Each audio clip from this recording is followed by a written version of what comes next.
नमस्कार, मैं हूं शरद द्विवेदी और आज का हमारा मुद्दा है बदलेगी कांग्रेस, आएंगे नए फेस। क्या होगा, क्या होने वाला है, ये तो पता चलेगा थोड़ी देर में। लेकिन पहले देखिए ये रिपोर्ट जो हमें बताएगी कि हमारा सब्जेक्ट डिबेट का किस तरफ इशारा कर रहा है। बदलेगी कांग्रेस, आएंगे नए फेस। जीतू पटवारी को अगर पिछले कुछ सालों का सबसे एक्टिव प्रदेश कांग्रेस अध्यक्ष कहा जाए तो गलत नहीं होगा। एक्टिव पटवारी अब मिशन 2028 की तैयारी में जुटे हैं। जीतू इसके लिए बूथ स्तर से लेकर ब्लॉक और जिला अध्यक्ष तक कसावट लाने के लिए काम कर रहे हैं। पीसीसी चीफ की कोशिशों के चलते ही बैठकों में संगठन की कमजोरी सामने निकल कर आई है और इसके बाद अब पार्टी चाहती है कि जिला इकाइयां मजबूत हों। पटवारी का मास्टर प्लान 2028 की तैयारी में जुटी एमपी कांग्रेस।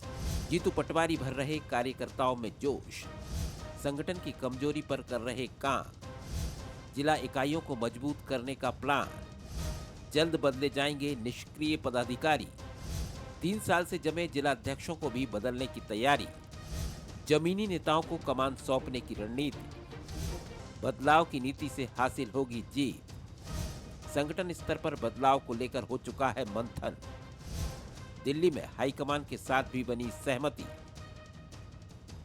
हाल ही में दिल्ली दौरे के दौरान प्रदेश अध्यक्ष जीतू पटवारी ने संगठन प्रभारी केसी वेणुगोपाल और प्रदेश प्रभारी हरीश चौधरी से मुलाकात कर लगभग पूरा खाका तैयार कर लिया है, जो जल्द ही सबके सामने आएगा। मैंने बार बार कही ये बात कि जितने ब्लॉक और जितने जिला अध्यक्षों का बदलाव होना है उसकी अंतिम रूप दे दिया गया है और बहुत जल्दी पार्टी मैं समझता हूँ इस पर आप लोगों को परिवर्तन की जो भावना है बन जाएगी।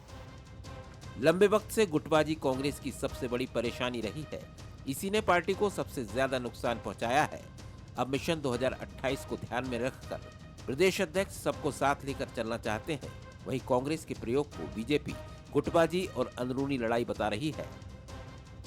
कुछ समय पहले भी नई टीम के नाम से घोषणा की कांग्रेस ने और जीतू पटवारी जी इसमें से निकल कर के आए और जिस तरीके का वो काम करते हैं ऐसा लगता है कि बची खुची कांग्रेस को भी समेटने के मूड में है, समाप्त करने के उसमें है। तो इसलिए कांग्रेस में नीचे न तो विचारधारा का कोई विषय बचा है अब इनके लिए। समर्पित कार्यकर्ता जो एक मिशन के लिए, एक विचार के लिए काम करता हो, वो कार्यकर्ता का निर्माण कहाँ किया है आपने। इसलिए गुटों में और धड़ों में, समूहों में बटी हुई कांग्रेस पार्टी का कोई भविष्य मध्य प्रदेश में नहीं है। नए प्रदेश प्रभारी हरीश चौधरी के आने के बाद पहली बैठक में ये तय किया गया कि सबसे पहले जिला इकाइयों को मजबूत करना है। इसके लिए सभी जिलों में जल्दी नियुक्तियां होंगी। पार्टी के सीनियर नेताओं से चर्चा करके पटवारी जिलों की कमान ऐसे नेताओं को देना चाहते हैं जो जी जान लगाकर काम करें। अब देखना ये होगा कि नए ब्लॉक और जिला अध्यक्षों की नियुक्ति के बाद पार्टी और पटवारी मजबूत होंगे या एक बार फिर से नियुक्तियों के बीच कांग्रेस की अंदरूनी लड़ाई सतह पर आएगी। दुष्यंत कुमार का एक शेर बड़ा मौजू है, हो गई पीर पर्वत सी पिघलनी चाहिए। 80 के दशक में क्रिकेट देखने वाले कहते थे तेज खेलो, कब मैच जीतोगे, कब मैच जीतोगे, वनडे में क्या यही हाल रहेगा। लेकिन फिर बदला, वक्त बदला। आज कांग्रेस कुछ उसी फेर में उलझी है। जो उसके प्रशंसक हैं और जो उसके आलोचक हैं, आलोचक थोड़ी देर के लिए भले ही खुश हो लें कि चलो फंसी हुई है कांग्रेस, लेकिन सब जानते हैं कि नीरस मैच अगर एक ही टीम जीतती चली जाएगी, एक ही टीम का दबदबा होगा, जैसा 80 के दशक के पहले वेस्ट इंडीज़ का होता था, तो मैच का मज़ा क्या है। भले ही ताकतवर टीम जीते, लेकिन जो प्रतिद्वंदी टीम है वो बढ़िया मैच खेले, नेल बाइटिंग फिनिश हो। और यही वजह है कि कांग्रेस को लेकर यही बात की जा रही, कब बदलो, कब चेंज करो। लेकिन अब ये दावा है कि कांग्रेस अपने को बदलने जा रही है। पंसल न्यूज़ के सवाल देखिए, क्या कांग्रेस में बदलाव के बाद आने वाले नए फेस जिता पाएंगे 28 की रेस? क्या आगे की चुनावी लड़ाई से पहले कांग्रेस संगठन में जान फूंक पाएंगे पटवारी? गुटबाजी से निजात पाकर क्या एकजुटता का संदेश दे पाएगी कांग्रेस? ये हमारे सवाल हैं। अब मिलिए उन मेहमानों से जो हमारे साथ हैं। स्टूडियो में शैलेंद्र सिंह राजपूत हैं, एग्जीक्यूटिव एडिटर हमारे, उनका बहुत स्वागत है। अजय धवले हैं, प्रवक्ता हैं बीजेपी के। संतोष गौतम जी हैं, कांग्रेस के सीनियर लीडर और स्पोक्स पर्सन, उनका भी बहुत स्वागत है। शैलेंद्र जी, कैसे देखते हैं आप ये लड़ाई चल रही है, अब सुधरेगी, अब बेहतर होगी। अभी शशि थरूर जी का मसला चल ही रहा है उलझन में कि वो भाई साहब जिन्होंने एक चुनाव हरवाया था, मणिशंकर अय्यर, अब पता नहीं उनको क्या सूझी, वो राजीव जी की शिक्षा पर ही सवाल उठाते हुए नजर आ रहे हैं। कांग्रेस के साथ क्या चल रहा है वो छोड़िए, लेकिन क्या बेहतरी की तरफ बढ़ेगी कांग्रेस? देखिए, जहाँ तक मध्य प्रदेश कांग्रेस का सवाल है शरद जी, निश्चित रूप से संकेत मिलते हैं। देखिए, सबसे बड़ी ज़रूरत है आज मध्य प्रदेश में अगर कांग्रेस को, तो स्ट्रीट फाइटर्स की ज़रूरत है, क्योंकि विपक्ष में है पार्टी लगभग 25 साल होने को आ रहा है, 20 साल होने को आ रहा है, 1 साल अगर हम बीच में छोड़ दें तो इतने लंबे समय तक जब कोई पार्टी विपक्ष में रहती है तो खासतौर से नीचे के कार्यकर्ता, जिला और ब्लॉक स्तर के कार्यकर्ताओं में एक निष्क्रियता आती है, क्योंकि सत्ता से जुड़े जो बेनिफिट्स होते हैं या जो दूसरी चीज़ें होती हैं वो कहीं ना कहीं उसमें निराशा एक आती है। तो अगर संगठन को फिर से कसना है पूरी तरह से तो नए फेसेस को लाना पड़ेगा, ऐसे फेसेस जो सक्रिय हो सके, जो अपना भविष्य देख रहे हैं राजनीति में या जो कांग्रेस की विचारधारा से जुड़े। तो जीतू पटवारी उस कोशिश में हैं। और देखिए, अब जीतू पटवारी के सामने चैलेंज ये है शरद जी, और एक मौका भी है कि पिछले कई दशकों से मध्य प्रदेश में कांग्रेस एक छत्र प्रणाली में फंसी रही, कि जिसमें जो जिला या ब्लॉक स्तर के कार्यकर्ता थे वो अपने अपने नेताओं के प्रति निष्ठावान थे। संगठन या प्रदेश स्तर पर उनका वो वजूद नहीं था या उस तरह से संगठन से नहीं जुड़े थे। लेकिन आज मध्य प्रदेश में कांग्रेस के जो हालात हैं वो कहीं ना कहीं अपने आप ही छत्र प्रणाली से बाहर निकलती दिख रही है। और जीतू पटवारी को के पास एक मौका है कि पूरे संगठन को, पूरे प्रदेश में ग्वालियर से लेके छिंदवाड़ा तक और झाबुआ से लेके शहडोल तक, वो पूरी पार्टी को एक उसमें कस सके। तो ये उनके पास मौका है। और नए प्रभारी जो आए हैं उससे भी जिस तरह से दिल्ली में बैठकें हुई हैं और जिस तरह से कमलनाथ को साधा गया, वहाँ ऐसी खबरें हैं, और बड़े बड़े नेताओं को साधा गया संगठन को लेकर, तो ये बड़ा उम्मीद एक कांग्रेस के लिए जरूर हो सकती है। जी, कई सवाल हैं, लेकिन इन सवालों के जवाब वक्त देगा। और सबसे महत्वपूर्ण सवाल है कि लीडर को शांत होना चाहिए, समावेशी होना चाहिए, और आलोचना को पचाने के लिए बहुत मजबूत उसका डाइजेशन सिस्टम होना चाहिए। तो जीतू पटवारी के लिए एक आग का दरिया है और तैर के जाना है, वही मिसाल है। धवले साहब, अजय धवले जी, कैसे देखते हैं आप? बदलने की कोशिशें हैं, तमाम चीज़ें हैं। 2018 में जब कमलनाथ जी की सरकार बनी तब ये माना गया बहुत कुछ बदल लिया है, तभी सत्ता में लौट आई है, भले ही बहुत मार्जिन नहीं था अच्छा।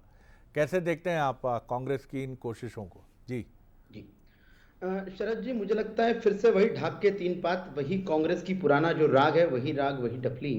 क्योंकि आप देखेंगे किसी संगठन को यदि चलायमान और गतिशील रखना है तो आपको सबसे महत्वपूर्ण होता है, जब आप विपक्ष में होते हैं तो कार्यकर्ताओं का निर्माण किसी भी संगठन के लिए बहुत आवश्यक है कि आपके समर्पण भाव से काम करने वाले कार्यकर्ता खड़े हों। तो आज कांग्रेस के साथ में दिक्कत है कि ये व्यक्ति विशेष के कार्यकर्ता खड़े हुए हैं। हम छिंदवाड़ा की बात कर ले तो यहाँ कमलनाथ जी के लोग खड़े हैं। हम यदि विंध्य में चले जाए तो अजय सिंह राहुल भैया के कार्यकर्ता हैं। हम मालवा निमाड़ में चले जाए तो अरुण यादव जी के कार्यकर्ता हैं। जब ये गुटों में बटी हुई कांग्रेस किसी एक उद्देश्य के लिए, और दूसरी कांग्रेस के साथ में दिक्कत है कि कांग्रेस का कोई स्थायी विचार नहीं है। भारतीय जनता पार्टी आज पार्टी विद डिफरेंस भी इसलिए, और हम कहते भी हैं कि हमारा एक स्थायी विचार है, राष्ट्र निर्माण की जो भावना है, राष्ट्र सर्वोपरि हम जो मानते हैं, उसके लिए यदि संगठन ने हमारे कनिष्ठ को कभी किसी महत्वपूर्ण पद पर बता दिया तो वरिष्ठ भी उसका सम्मान करता है। तो यही भारतीय जनता पार्टी को कांग्रेस से भिन्न बनाता है। अब दूसरा जो आपने महत्वपूर्ण विषय रखा कि 2018 में मैंने 3 पिछले चुनाव के कांग्रेस के परसेंटेज को, जो वोट परसेंटेज मिले हैं उसका आकलन किया तो 2013 में कांग्रेस को 36% वोट मिला, 58 सीटें मिली। भारतीय जनता पार्टी को 44% वोट मिला, 165 सीट मिली। 2018 में कांग्रेस को 40% वोट मिलता है, सीटें मिलती हैं 114। भारतीय जनता पार्टी को 41% वोट मिला, सीटें मिली है 109। 2024 की यदि हम बात करें तो 40% वोट शेयर और सीटें कांग्रेस की हुई है 66, भारतीय जनता पार्टी को 48% वोट शेयर और 163। तो आप देखेंगे कि भारतीय जनता पार्टी अपने पूरे 20 वर्षों के स्पैन में जब से सत्ता में आई है कभी भी 40% से नीचे नहीं गई है। तो इंटैक्ट वोटर जो होता है, जो विचारधारा के प्रति समर्पित है, वो आज भारतीय जनता पार्टी के पास मध्य प्रदेश में है। और कांग्रेस की मूल दिक्कत यही है कि कांग्रेस के पास ना स्थायी वोटर है, ना कांग्रेस के पास स्थायी विचार, ना कांग्रेस के पास स्थायी कार्यकर्ता है। ये गुटों में बटी हुई कांग्रेस आज इसी उहापोह की स्थिति में है कि नेतृत्व कौन करेगा, सत्ता आएगी तो नेतृत्व किसके हाथ में जाएगा। तो ये जो मूल प्रश्न है कांग्रेस को, इस पे यदि विचार हो जाए तो कांग्रेस का भला हो सकता है। संतोष जी, भले ही अजय जी इसको समालोचना की निगाह से देखें, लेकिन 40% के आसपास वोट बैंक आपका हमेशा रहा है मध्य प्रदेश में। जो बहुत महत्वपूर्ण बात है, जबकि ये कब रहा है, जब आपकी रैंक एंड फाइल कमज़ोर हुई है, आपके वित्तीय संसाधन कमज़ोर हुए हैं, आपकी गुटबाजी और फूट बढ़ी है, आपके नेताओं के मतभेद गहरे हुए हैं, फिर भी जो आपका समर्थन करने वाला मतदाताओं का समूह है विचार की दृष्टि से, वो आपके साथ रहा है। अब उसके साथ भी आप अन्याय कर रहे हैं कि आप अपनी ही कमज़ोरियों को बार बार उभार कर चुनावी मैदान में आप खेत रहते हैं और बीजेपी आपको पीछे छोड़ देती है। और इस बार तो लोकसभा का नतीजा भी बहुत चौंकाने वाला रहा। जी देखिए शरद जी, बहुत ही ऐसे कह सकते हैं इसको कि पॉजिटिव वे में देखने की भी जरूरत है। कांग्रेस को हमेशा आलोचना की दृष्टि से भारतीय जनता पार्टी के प्रवक्ता देख सकते हैं, लेकिन हम जो पॉजिटिव देखते हैं कांग्रेस की विकास की जो दौड़ है उसमें हम ये देखते हैं कि विधानसभा चुनाव के बाद जीतू पटवारी को प्रदेश कांग्रेस का अध्यक्ष बनाया गया। और जब लोकसभा के चुनाव हुआ तो 28 सीटें हमारे पास पहले से नहीं थी, एक सीट हमने हारी है। वैसे देखा जाए तो हम 29 सीटें हारे, इसमें कोई शक नहीं है, लेकिन हमारे हाथ से एक सीट गई है। एक पहली बात। दूसरा, उसके बाद हुए 3 उपचुनाव, जिसमें से अमरवाड़ा चुनाव जब कांग्रेस के टिकट पर लड़े थे कमलेश शाह, तो उनको 35,000 वोट अधिक मिले थे भारतीय जनता पार्टी के प्रत्याशी से। लेकिन जब वो भारतीय जनता पार्टी के टिकट पर लड़े तो केवल 2,500 वोटों का मार्जिन रहा है। ऐसे ही आपने देखा कि बुधनी में जब विधानसभा का चुनाव हुआ था तो शिवराज सिंह चौहान वहां 1,05,000 वोटों से जीते थे। लेकिन अभी जो फिलहाल चुनाव हुए उसमें से मात्र 13,000 वोटों से जीत पाई है भारतीय जनता पार्टी। मतलब लगभग 1 लाख वोट हमने भारतीय जनता पार्टी का बुधनी में कम किया है। दूसरा, आप देखिए कि हम विजयपुर का चुनाव जीत गए हैं, तो आप देखिए कि एक चुनाव में 1 लाख वोट कम किए, दूसरे चुनाव में हमने लगभग 30,000 वोट कम किए हैं, और फिर एक चुनाव हम जीत गए हैं। सत्ताधारी दल ने जो साम दाम दंड भेद दिखाया, उसके बावजूद जीतू पटवारी के नए नेतृत्व में हमने जिस प्रकार से प्रदर्शन किया है उसके सराहना भी की जानी अब चाहिए। किस तरह का आलोचना अपनी बदलाव जगह है। देखने को मिलेगा गौतम साहब, किस तरह का चेंज देखने को मिल सकता है?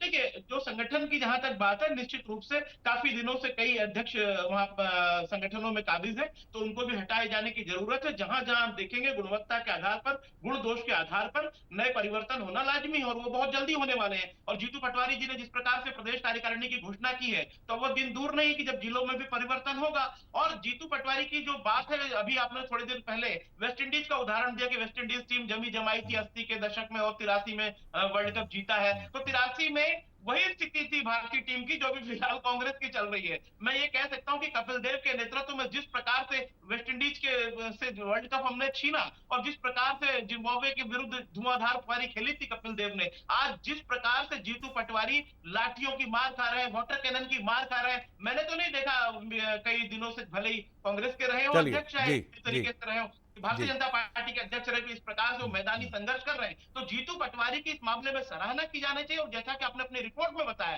कि सर्वाधिक सक्रिय प्रदेश अध्यक्ष के रूप में यदि कोई काम कर रहा है तो वो जीतू पटवारी, ये कहने में कोई विरेश नहीं है। तो मैं ये कह सकता हूं कि जिस प्रकार से वेस्ट इंडीज जैसी मजबूत टीम को धराशायी कर दिया था 1983 के वर्ल्ड कप में कपिल देव के नेतृत्व में नए नए योद्धाओं ने, अपेक्षाकृत जिनको उतना दिग्गज नहीं थे, लेकिन जी। मैं ये पूरे दावे के साथ कह आप सकता हूं जीतू कि जो पटवारी आने को वाले कपिल चुनाव देव में बता रहे हैं आप कि जीतू बिल्कुल पटवारी बता कपिल रहा देव हूं, की और भूमिका अदा करेंगे। कपिल देव के में जैसी जीवटता थी, जैसा जुझारूपन था, वैसा ही जीतू पटवारी में भी। चलिए, शुभकामनाएं आपको भी और बीजेपी को भी कि उधर कपिल देव हों तो यहाँ भी कोई धुरंधर खिलाड़ी जो है, और इस समय तो भरमार है धुरंधर खिलाड़ियों की, एक से एक दिग्गज खिलाड़ी हैं। गॉर्डन ग्रीनिज हैं, डेस्मंड हैंस हैं, विवियन रिचर्ड्स हैं, और पूरी भरमार है, मतलब कि धुर्रे बिखेरने वाली। अब देखते हैं कि कपिल देव आप साबित हो पाते हैं। कपिल देव की 1982 की वर्ल्ड कप की टीम।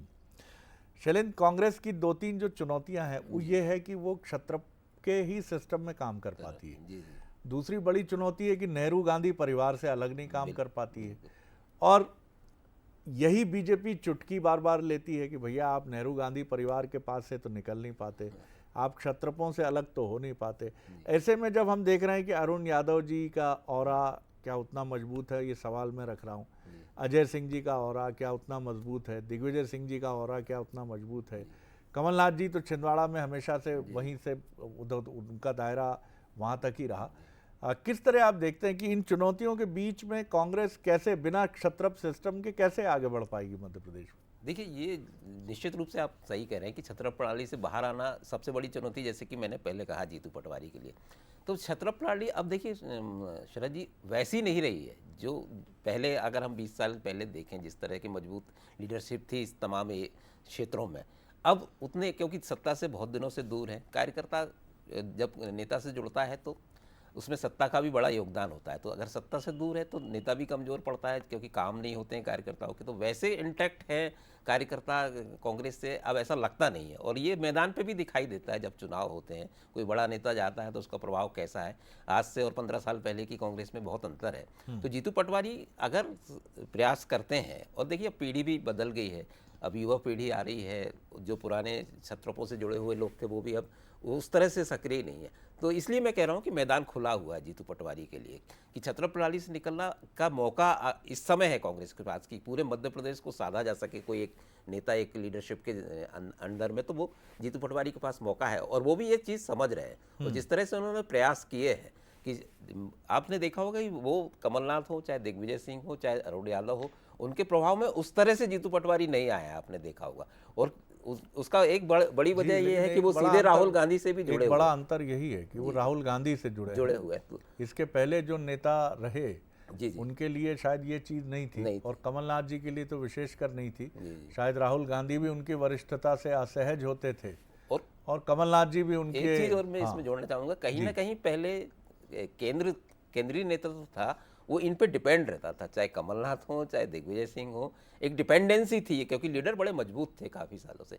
लेकिन अब केंद्रीय नेतृत्व भी वैसा मजबूर नहीं है कि किसी नेता की मदद ली, इसलिए नया नेतृत्व खड़ा करने की कोशिश पूरे देश में ही कर रहे हैं। लेकिन अब ये जीतू पटवारी जी की बड़ी चुनौती, क्योंकि इसके पहले 2000 गौतम जी भी इत्तेफाक रखेंगे कि चाहे इसके पहले के जो लीडर हों उनमें से अधिकांश आज नज़र नहीं आ रहे हैं जिनको कैबिनेट मंत्री के तौर पर जगह मिली थी, जबकि उन्हें अपनी जगह बनाकर अपने क्षेत्र में आंदोलन खड़े करके लड़ाई लड़नी थी। चाहे हनी बघेल की बात करें, या प्रियव्रत सिंह जी की बात करें, या फिर और तमाम जो युवा नेता जिनको मौका मिला था, वो कहाँ हैं, उनके बारे में इन लोगों के बारे में, कुछ नेताओं के बारे में तो मुझे भी ठीक से जानकारी नहीं है कि वो कहाँ हैं। जी अजय जी, क्या कहेंगे आप? जी शरद जी, वही जैसे कि आपने कहा कि आप मध्य प्रदेश के एक वरिष्ठ पत्रकार हैं, और आप खुद कांग्रेस के आज वर्तमान जो युवा पीढ़ी है उसको नहीं, उसके बारे में आपको अद्यवत जानकारी नहीं है। तो रीजन इसका यह है कि कांग्रेस में स्टेबिलिटी का अभाव है। विगत 2 वर्षों में कांग्रेस की यदि प्रभारियों की सूची आप देख ले तो 4 प्रभारी बदले 2 वर्षों में। तो किसी प्रभारी ने यदि संगठन को कोई विचार दिया, क्योंकि कांग्रेस में प्रभारी का जो पद होता है बहुत महत्वपूर्ण होता है प्रदेश अध्यक्ष के बाद में। तो जेपी अग्रवाल थे, फिर हमारे रणदीप सुरजेवाला रहे, फिर भंवर जितेंद्र सिंह रहे, और अभी हरीश चौधरी। जब किसी संगठन में किसी एक पद के लिए स्टेबिलिटी नहीं है, तो जो आने वाले क्या संगठन के लिए जो निर्धारित मापदंड है वो क्या बना पाएगा, और संगठन उन मापदंडों पर किस प्रकार से खरा उतरेगा। दूसरा एक उदाहरण है कि हाल ही में मध्य प्रदेश कांग्रेस की एक प्रवक्ताओं की सूची घोषित कर दी गई, और आधे घंटे बाद उस सूची को फिर से स्थगन दे दिया गया। तो कांग्रेस में गुटों की राजनीति, ये कभी उनका जो विचार है कि सत्ता में कांग्रेस को लाना है, देश हित का काम करना है, ये हिस्सा भी बड़ा है। तो नेतृत्व का अपने खुद के लिए जो स्वार्थ का विचार है वो अहम हो जाता है। अब दूसरा प्रश्न आ जाता है कि क्या कांग्रेस सीरियस है मध्य प्रदेश में सत्ता में वापसी आने के लिए या खुद के संगठन को खड़ा करने के लिए। तो आज जो वर्तमान की कांग्रेस है, इससे तो यह बिल्कुल भी, इनकी जो गतिविधि है इससे तो यह बिल्कुल भी नहीं लगता। क्योंकि हम देखेंगे कि जिस दल के वरिष्ठ नेता ये कह रहे हैं कि हमारी बैठक बुला ली जाती है और हमें एजेंडा टाइम पे दिया भी नहीं गया, ये कमलनाथ जी और दिग्विजय सिंह का पिछली इनकी जो वर्चुअल कॉन्फ्रेंस हुई थी उसका ये उनका सवाल है। अब उस दल की यह स्थिति है कि किन विषयों पे चर्चा करनी है, संगठन का भविष्य क्या होना है, ये जब एजेंडा में ही तय नहीं है तो देश का भविष्य और कांग्रेस का भविष्य ये कौन लिख पाएगा फिर। गौतम साहब, चुनौतियां तो गहरी हैं, बिल्कुल सही है। ये मंच भले ही ना हो कि आप यहाँ साझा करें उन चुनौतियों को, लेकिन आपके युवा नेतृत्व में जयवर्धन जी को छोड़ दें और जीतू पटवारी जी को छोड़ दें तो माफ़ कीजिएगा, जो पुराने चेहरे हैं किसी ने भी वो जगह लेने की कोशिश नहीं की कि सिंधिया जी गए तो उनकी जगह की भरपाई कर दें, और जो वरिष्ठ होते नेता हैं उनकी जगह दूसरी पीढ़ी का नेतृत्व उभरे। और बीजेपी ने दूसरी तरफ कोशिश ये की कि वीडी शर्मा जी को और डॉक्टर मोहन यादव को मौका देकर ये बताया कि हम चौथी पीढ़ी का नेतृत्व खड़ा कर रहे हैं। और अब मध्य प्रदेश की सरकार जो है वो 50 से 55 के बीच के अधिकांश नेताओं की सरकार है, और इनमें से आने वाले समय में कई बड़े नेता हो सकते हैं जो अभी हमें लग रहा है जिस तरह से मुख्यमंत्री बनने के पहले हम मोहन जी को देखते थे कि आगे उनकी भूमिका क्या होगी। आपके यहाँ भी इसकी एक बहुत स्पष्ट लाइन होनी चाहिए, क्योंकि श्रेय लेने के लिए तो आपके यहाँ नेता निकल कर चले आते हैं मौके के समय, फिर उसके बाद वो अपने अपने घरों में घुसकर दरवाजे बंद कर लेते हैं। जी देखिए शरद जी, मेरा ऐसा मानना नहीं है। मेरा ये मानना है कि जीतू पटवारी के नेतृत्व में चाहे उमंग सिंघार जी हो, चाहे प्रियव्रत सिंह हो, या जिनके भी आप नाम ले रहे हैं, कमलेश्वर पटेल हो, विक्रांत भूरिया हो, सभी अपनी अपनी भूमिकाएं बहुत बेहतर तरीके से निभा रहे हैं। और जो अभी समन्वय देखने को मिल रहा है वो पिछले कई सालों से बहुत अच्छा समन्वय देखने को मिल रहा है। और केवल एक तरफा देखने से नहीं, अजय धवले जी हमारी पार्टी की बहुत जानकारी रखते हैं, कब कौन सी सूची जारी हुई, कब कौन सी निरस्त हो गई, लेकिन वो अपनी पार्टी पर भी थोड़ा नजर रखे तो बहुत अच्छा होगा, क्योंकि पार्टी उनके शीर्ष पर पहुंच गई है और इससे ऊपर जाने की गुंजाइश कम है, उनके नीचे आने की गुंजाइश है। उनको ये भी देखना चाहिए कि गोपाल भार्गव, भूपेंद्र सिंह का किस प्रकार से गोविंद राजपूत से युद्ध चल रहा है, किस प्रकार से उज्जैन और इंदौर की सत्ता को लेकर मोहन यादव और कैलाश विजयवर्गीय के बीच भ्रष्टाचार की मलाई को लेकर संघर्ष चल रहा है, किस प्रकार से ज्योतिरादित्य सिंधिया विजयपुर चुनाव में गए ही नहीं, रामनिवास रावत के, नरोत्तम मिश्रा की जो त्रिकोण बन रहा है, नरेंद्र सिंह तोमर, ज्योतिरादित्य सिंधिया का, वहां पे आप देखिए कि एक महत्वपूर्ण चुनाव जो विजयपुर सीट ग्वालियर से लगी हुई, शिवपुरी से लगी हुई सीट थी श्योपुर जिले की, वहां ज्योतिरादित्य सिंधिया नहीं पहुंचे। लेकिन इस पर कोई टिप्पणी नहीं कर सकते अजय धवले जी, क्योंकि अनुशासित पार्टी के सिपाही हैं। कहीं ऐसा ना हो कि उन्हें पार्टी से निकाल दिया जाए, अगर कोई विपरीत टिप्पणी कर दे कि क्यों ज्योतिरादित्य सिंधिया वहां नहीं गए, तो बड़ा पार्टी वो कहेंगे, ऐसा नहीं, आप चुनौती दे रहे हैं, वो चुप थोड़ी रहेंगे। अजय जी बोल दीजिए, नहीं तो फिर चुप्पी का इल्जाम लगेगा। नहीं शरद जी, संतोष जी भारतीय जनता पार्टी की कार्यप्रणाली को जानते हैं जी, कोई टिप्पणी नहीं। हमारे यहाँ क्या बोलना है क्या नहीं बोलना है ये संगठन तय करता है, नेताओं की व्यक्तिगत महत्वाकांक्षा नहीं तय करती। कार्य क्या करना है ये भी संगठन तय करता है, किसको कौन से चुनाव में जाना है ये भी संगठन तय करता है। संतोष जी, ये भारतीय जनता पार्टी कांग्रेस नहीं है जो आज अप्रासंगिक इसीलिए हो रही है। यहाँ नेता खुद के निर्णय ले लेते हैं, हमारे यहाँ संगठन हमारा निर्णय लेता है। आज कांग्रेस की दिक्कत ही यही है कि अप्रासंगिक होने का कारण ये क्योंकि नेताओं ने खुद के निर्णय ले लिए। नहीं, ये बताइए गौतम जी, आपको आजादी प्रिय है या सरकार बनाना प्रिय है?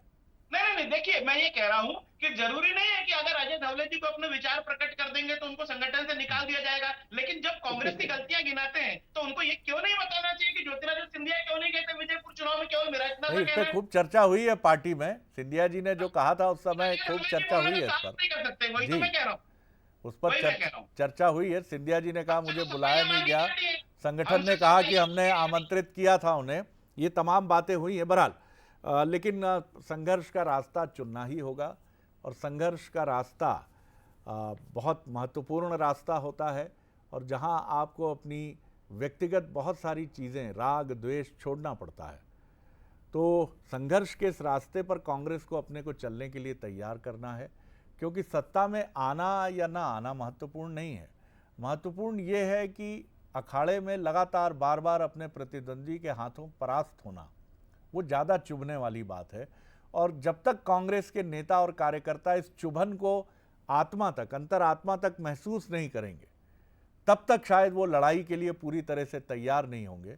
नहीं तो कहीं वो यही मानेंगे कि बीजेपी में समा जाएं तो ज़्यादा बेहतर है, कहीं चुपचाप घर बैठना उनको रास आ सकता है, और कई बार राजनीति से दूरी बनाना भी उनको रास आ सकता है। इससे कांग्रेस को निकलना होगा। बहुत शुक्रिया गौतम जी, बहुत धन्यवाद अजय धवले जी, धन्यवाद शैलेंद्र जी। आगे देखिए।